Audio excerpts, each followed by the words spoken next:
Dylan Sampson is a third-team All-SEC running back.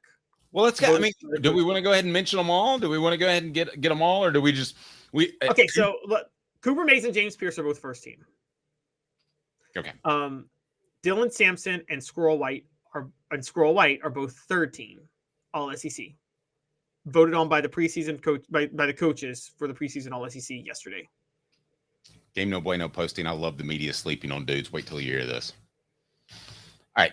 The question is, now that we have Squirrel and Dylan Sampson on a list, who will have the bigger season for the Vols? Squirrel White or Dylan Sampson? Caleb, I think I know where you're going, but you continually surprise me. So what do you got? Squirrel White. That's Squirrel crazy. White. Oh. Come on, Caleb. At the very least, Dylan Sampson's going to go out there and be the first team tailback throughout the season. Is he big enough to handle the beating? I don't know. But based off looking back at the running backs in which Josh Heupel has had success with, they're smaller, quicker guys. Dylan Sampson's going to have over 1,000 yards from scrimmage. Easy. Squirrel White, with the depth of that receiver group, is going to be lucky to have 600. Wrong. Squirrel White is the go-to slot receiver. He is going to be at worst, the number 2 receiver on this list. And here's the thing. Heupel runs it more than he passes. Yes, we acknowledge that. But he also uses more running backs than he does receivers. This goes back to our earlier topic. He's going to have a shorter rotation of receivers than running backs a lot of times. And receivers average more yards per touch. Squirrel White will have more yards from scrimmage than Dylan Sampson this year. I think Tennessee could be on the verge of doing something that I don't know if anybody's ever done. They could be on the verge of 2,000-yard receivers this year. And Squirrel White's going to be one of them.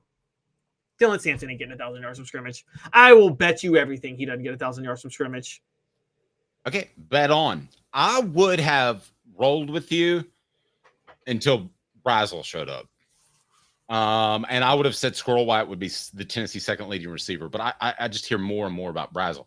I believe firmly it's going to be Dylan Sampson. I do not have any concerns about his ability, and I don't think you do either. The concern is about his size. In a perfect world, Tennessee would have 2 Dylan Sampsons, right? So that if one got a little banged up, they could play the other one. Or would you want somebody bigger? I don't even worry about the size. I think it's his willingness to block, his toughness. Okay, can I share this with you? And this goes back to before you and I knew each other. Cooper Mays told me that Dylan Sampson was one of the hardest workers and watch out for him. And sure enough, he had an impact in year one, which is tough to do because Tennessee had 2 running backs above him with the depth chart. And he had an impact last year, despite 2 running backs ahead of him on the depth chart. So I think the kid is way smart enough, and I've heard this from other people, that if pass protection was an issue, and I believe it was at the middle of last year, and I think there were a couple of obvious blown ones against Iowa.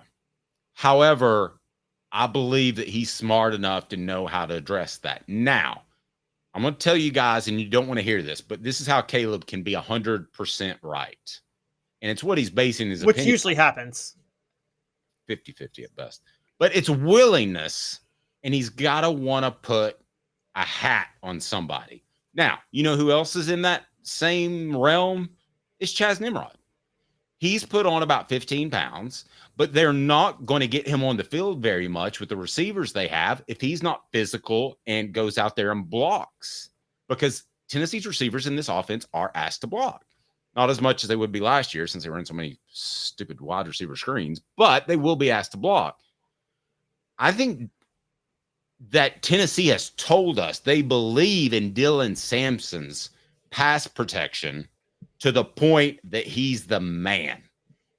If not, I think they would have done something else by this point in camp. Hit like and subscribe. And I just realized for all of you out there that might be watching on Twitter. We appreciate that. We can respond to you on Twitter as well, and we'll do so. Retweet us and hit the like button as well. Caleb, the high end for Dylan Sampson is what? The low end is what? I think the low end's like 500 yards, but I think the high end is I think is right at 1,000. I think he'll have like 800-ish yards from scrimmage this year. Okay. The pass protection issue. Do you agree at all that Tennessee wouldn't have him as the first string tailback if he wasn't better in pass protection this year as opposed to this time last year? See, I don't know if or do you just think they're stuck with him? I have seen this coaching staff believe, and I think Josh Heupel believes this sometimes, have players not ready to start at a position and believe that they just force them into the role that their weaknesses, that they'll shore up their weaknesses. Does that make sense? Yeah, that makes sense. And I think that they're trying to force Sampson into pass pro, and so that's why they're starting him. I could believe Cooper Mays. Maybe look, it can be one of two things. Either Dylan Sampson is not physical and doesn't want contact. 2, he's saving himself. Or 3, and this is very possible, maybe he picks it up in practice and then he sees the crowd and the lights come on and everything's like that, and he just kind of freezes up. Elias, great point. Reminder that there were a lot of concerns expressed with Wright at one time. Remember, he came into, was it the 2022 season, and he was banged up, and because of that, he didn't have a lot of contact, so he fumbled. He had a fumbling issue in practice that kept him off the field. But we all knew that, though, at the time. I thought he had a bad handle. I didn't know it was just because no contact. Well, no, we knew he was banged up, though. Yeah, we knew he was banged up.